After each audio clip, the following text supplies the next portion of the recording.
Recently, I covered this little book, the latest D&D release, Ravenloft Horrors Within, and how it has some really neat things and some parts that maybe you'd want to be a little different. And today I want to talk about the Tarokka deck. This is a really beautiful box. How does this Ravenloft Tarokka deck compare to the previous versions we've had? Because again, we can talk about what has changed and whether it's better or not. Let's get right into that. So I've got a pile of Ravenloft stuff here that I have to say thank you to Wizards of the Coast. They provided me with this book and with the amazing looking alternate cover. It's hard. I think I got to go with the original one, but they're both really nice. And I also received the map pack, and I received the Dungeon Master's screen that is specific to Horrors Within and Ravenloft. These are all really neat products. I would like them just even on my own, but I got to tell you that I did get a free copy of those. But my opinions are my own. This is not a sponsored video, even though they did send me those copies. Similarly, they sent me the Tarokka deck, though the other two I purchased before, and I would have purchased this had they not sent me one. So it's a really nice box. You can see how pretty that is. Really cool looking. And apparently upside down there. And what you get with this deck, we'll just get right into it. You get some really cool new art. This is a very different art than if I pull the previous version. You can see that came in the deluxe Curse of Strahd revamped version here, which is the same art as was in the original Gale Force 9 partnered Tarokka deck that was available before. So it's neat. I love this art. This is more my sort of style. But the colorful nature of this, the artistic angle of this is really cool. These are both the artifacts. So this is the same Tarokka deck card that you're looking at. So you can see kind of how that style has changed. And again, small or embiggened. And the backs are just beautiful if you compare to the previous look. Boy, that's really cool. I love the backs of these cards. Each deck is different. I thought that was really interesting. And looking at them, I couldn't quite remember, so I had to sit back and look at them and say, okay, what are the differences? So we have all the normal cards, right? The cards, like, the artifact appears in all of them. The deck is the deck. You've got these, I think it's 44 cards that are in it. 54 cards. And so those are the same across the versions, but you also get some kind of minor differences in different decks. And let me just talk about the latest set, because that's the one that you most likely can find in print. I think the others might be out of print. So kind of, you'd have to get them, through some collector type approach. But so you get the cards, and this is an example of a king inscribed card that has the little crown on the corner. These cards are special cards versus the normal ones. And here's another example of a special card, the Beast. And then there are cards that you play out normally when you're doing a Tarokka deck reading, and they have little numbers on the side. So the Enchanter has a number 3 over here to designate the value of that card. Really pretty art, right? Like, that's really cool. Again, I like the black and white styles, but I'm not objecting to this style. It's really cool. I kind of like the other one better visually, but the quality of these cards is really nice. I like the size. I think these cards are a good kind of size, to kind of hold and play down on the table. This is really nice. You get two kind of very interesting cards, sort of a burned card and a blood card that you can use for special concepts that you can deliberately play if you're doing something with the deck. They're not used in readings. Similarly, we get an alternate art Dark Lord card that is supposed to depict Strahd on it. Very kind of interesting, cool art. And we get the Nether card that is a special card. So you get those cards, and then you get all the different normal ones that are in the deck. So a whole bunch of them in here. And the deck itself is very nice, like nice box that's diagonally cut for this part of it, and this is square cut, and so they just go together really nicely. Very nice, like happy to put that on your shelf. Really cool, nicer looking than for example the original set. which as a box just, I think, leaves a little more to be desired. And even the one that came from the special revamped set, I think this could be a nicer set. And just for comparison, let me show you some of the other kind of the art of the previous deck. You can see like I love this art style. I find it kind of more interesting to look at, perhaps. Though the new set may be more sort of enigmatic, right? For when you're doing readings, having something that's less literal, like, here's this beast in a cage. It might be better to have things that are a little more creative and maybe further your imagination, make it easier to come up with what you want to describe as a reading. So these may work better in play, even if it's not my favorite art style. Oh yeah, and here's that previous, the original deck that was made by Gale Force 9 as a partner. Cool, but nothing that looks half as neat as that new one. I think this just looks amazing.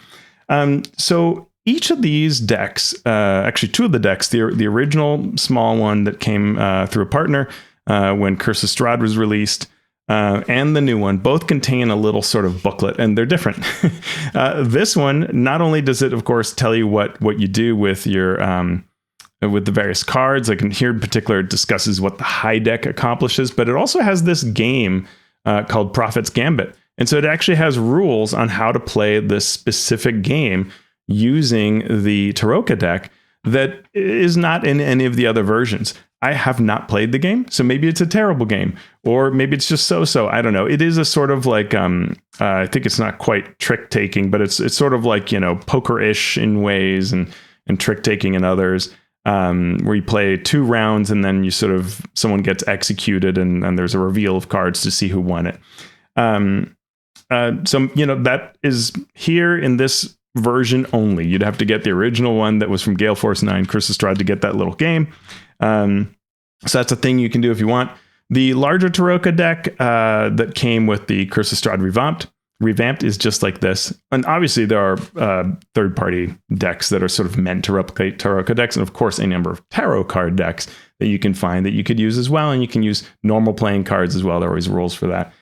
The Horrors Within book has in it a chapter, just as Curse of Strahd did, and I believe also Van Richten's Guide to Ravenloft had, on how to make the most out of a Tarokka deck. But largely what this does is it will talk through what the different cards mean and break those down and how to do a reading. That information is reproduced on a booklet that you get with the brand new Tarokka deck. So when you get this new deck, you get this little pamphlet inside, and it walks you through how to do a reading. You can see there the diagram of how you set up different cards, and it walks through how to put them into positions, how to do the readings. And then it replicates from the book the tables that are present of what each card means. And so, if you get the 3 of Swords, the name is the Soldier, and that is in this deck, or three of Swords in a normal deck. War and sacrifice the stamina to endure great hardship. So, for example, if I get the Enchanter card that I held up before, very cool art, then I would look at that on this list under the stars. It is the 3 of Stars. Inner turmoil that comes from confusion, fear, or failure, or false information. And there is good guidance as to how to use this in both the book and reprinted here on how to make a call that how to do a reading in a way that will be interesting. And of course, Curse of Strahd itself has its own ideas that are a little different than these readings for how you give information on the Curse of Strahd adventure itself. I'm currently playing that for Daggerheart, which is a lot of fun. So, what do I think? What would I say to you, advice in terms of these 3 decks? Like, which should you have? The reality is any of them work fine. This new one is certainly great. I would absolutely consider getting it. I don't actually know what the price is. It doesn't say it on here. But it's really pretty. It's cool. I think you'll get a lot of mileage out this if you think that you would make use of a Tarokka deck. The information that's included inside is a nice handy reference, so you don't have to have the book, but it's already in the book. So you're not getting anything other than what you already have in a Tarokka deck, except for these extra cards. But, I don't No, it's fine. It's not a huge value from it, but cool. Nothing wrong with that. It just isn't like, I wouldn't say you have to buy that because there's a burned and a blood card and an alternate Dark Lord or this Nether card. It's okay. If you want to see how you can use these cards, so one of the things that is nice in the Horrors Within book, this book has for each domain, it now associates a card from the tarot deck with that, has some ideas around it. The deck as a magic item has existed for a while. And so in this book, you get the idea that if you have that, you might be able to travel, or if you have that particular card, you might be able to travel to that domain. Interesting idea. It can be kind of cool. I'm always wary to do anything that allows travel always, when the whole point is these are very isolated realms. But, you can think through that and work through that. And what is really nice about this book, Horrors Within, it gives you an idea, which existed also in Van Richten's, on how to make your own domain. And check out, always amazing, Ginny D's video on creating a domain.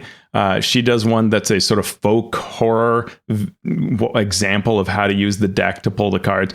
As usual, her videos are hilarious, and she does a really good job of showing how the book's rules can be implemented. So check that out. She will do far more entertaining and better job than I would at explaining that. But know that those rules are there for creating your own custom domain using the cards, which is really neat. You can also find examples, like I think D&D Beyond had an article recently explaining how you can use Tarot deck or the Tarokka deck to make an adventure and come up with it on the fly based on that. And there have been other creations like in the past. And that is a lot of fun, too, to use these in a number of ways. So you can see how Curse of Strahd applies it to a specific adventure to say, where do you find the weapon that will defeat the Dark Lord? And so those kinds of questions can exist through a Tarokka deck reading, or you can do a more traditional reading as is presented in the books, and including Horrors Within, that tells you, how to do a reading, laying it out and what it means, representing the idea behind like a tarot card deck reading.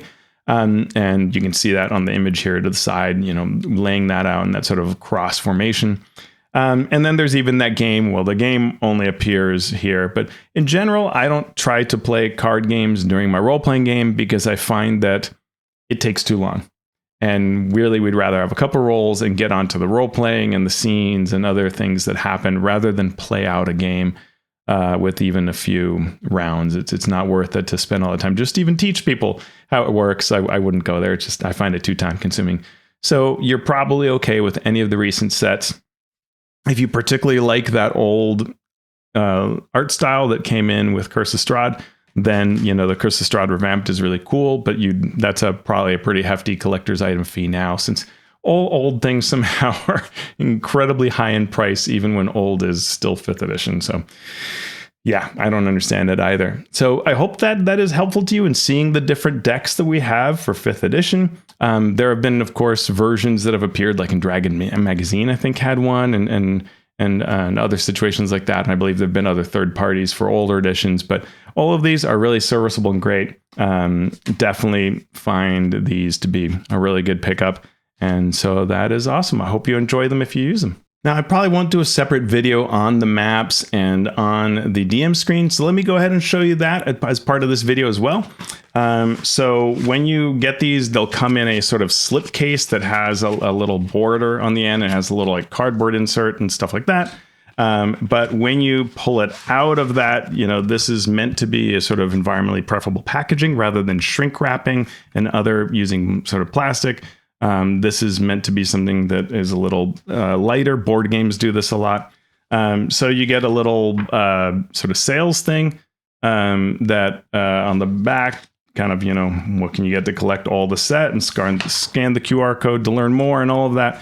And on the back side, it tells you what the map lists are. So we get Hallowed Ground, Haunted House, Bizarre Laboratory, Cursed Tomb, Ghoulish Catacombs, Misty Road, Aberrant Warrens, Rotten Farmstead, Witch's Hovel, and Haunted Graveyard. And if you played the D&D Encounter set, or you saw the video where Sean and I on Mastering Dungeons go over what's in the D&D Encounter set, which is really a great set that all the stores are getting, and you can get for DMing at your local store, you get the Rotten Farmstead and Haunted Graveyard back to back, which is really great.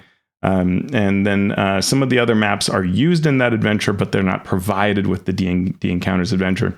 That is a free download, I believe, Shadows of Scythicus. So you can go to D&D Beyond and download Shadows of Scythicus and see what is in that adventure, which will also give you a preview of those maps as well. We also get tokens. So there is a whole list of all the tokens that appear in here as well. So let me just show you those real fast. Tokens are a great, cheap way to run adventures. So you can see here, there's a whole bunch of those, some large and some mediums that are great, including, like there's like a trap door that's kind of neat over here. Very cool. I dig that. I dig that a lot. Very nice, cost-effective way to do it. The maps are gorgeous, very colorful. It's hard to show them in here, so I'm going to shut up so I'm not near my microphone and just hold them up for you.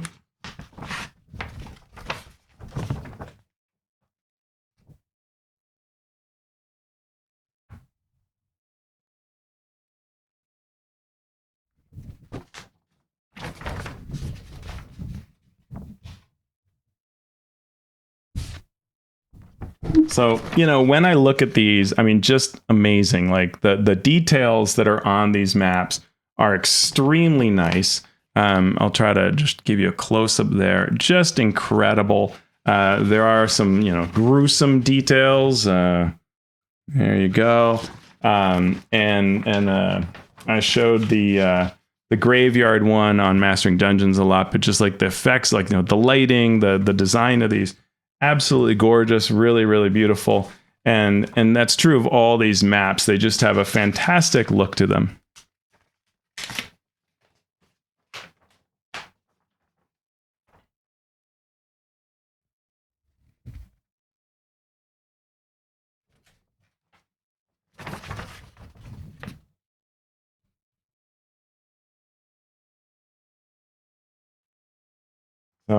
Yeah, really useful, right? And this, so on this side, we get sort of two different maps you can see here. So you're getting kind of two on one poster sheet, and then the other one that was a large scene.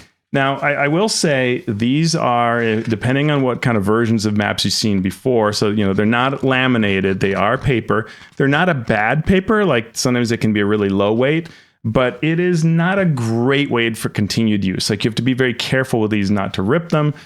Folding them, unfolding them a lot, will probably lead to eventually them being damaged, which is unfortunate.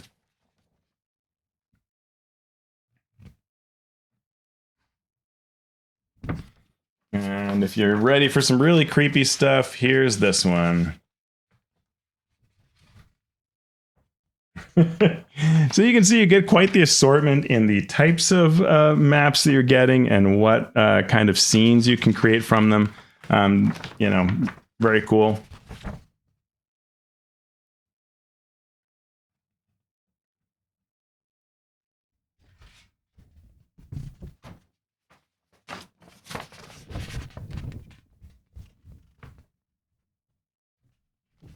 So from that last one, you can see, some really nice ability to create a sort of Frankenstein type situation or, a strange haunted manor, right? Like there's some neat scenes you can do. And so here is the last one.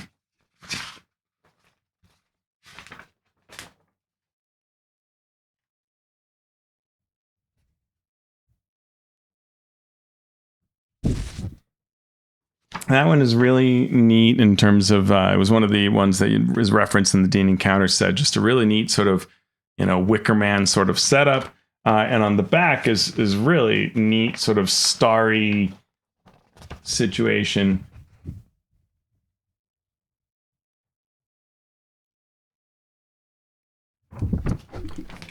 Art quality wise for these maps, just gorgeous. I mean, just the textures that are being shown here, really amazing.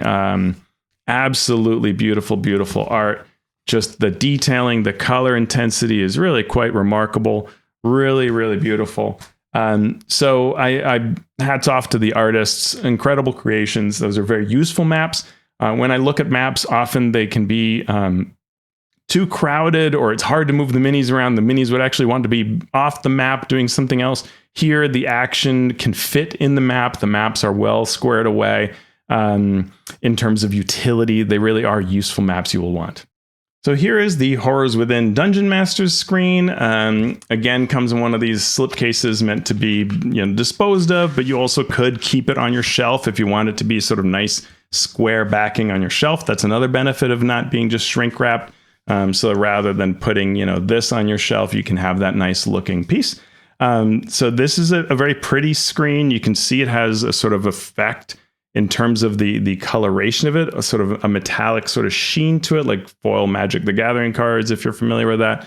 That is kind of nice, adds a very nice sort of luminance to the scene when you look at it. And I'll just try and hold this out for you to show the different segments of the art.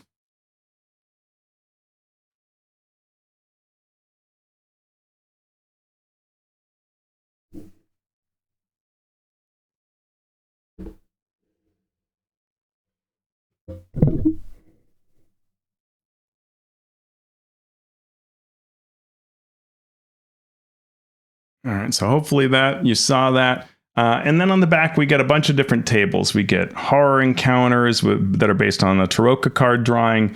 The normal stuff like what are the list of skills and object armor class and typical difficulty DCs and object hit points, jumping, death saves, concentration, improvising damage, actions, conditions. And so, I'll just quickly show those. You can just see they're kind of a nice, very Ravenlofty Horrors Within type of font, and just the tables there with all that information. So a useful screen, very cool and very thematic. So if you're running a Strahd game or a Ravenloft game or a horror game, this is something that fits in perfectly and is fun to use at the table.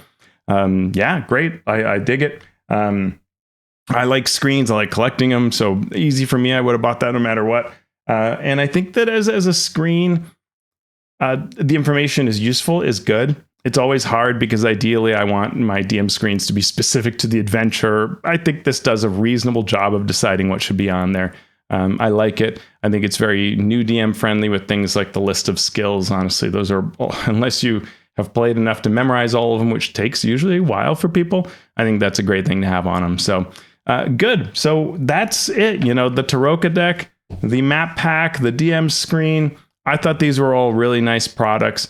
I like that for a book like this, there was a wide availability of interesting things to get for it. I've enjoyed things like the maps and miscellany packs and before that I've had sort of like NPC pictures and maps and then a really neat dice rolled in and a life counter. One of them had, that's all really neat stuff. And so I hope we'll see more products like this for the other seasons that are coming up. Hope you enjoyed this video. If you like what I do, even small short videos like this, share it with friends. That is one of the best things you can do. And if you want to support me, this all comes from the hard work of the people who back me on the Patreon. And if you want to join our kind, we have a lot of fun in our Discord. Come join us. Go to alphastream.org or click the links down below to see how you can support me. Thanks so much, and I'll see you next time.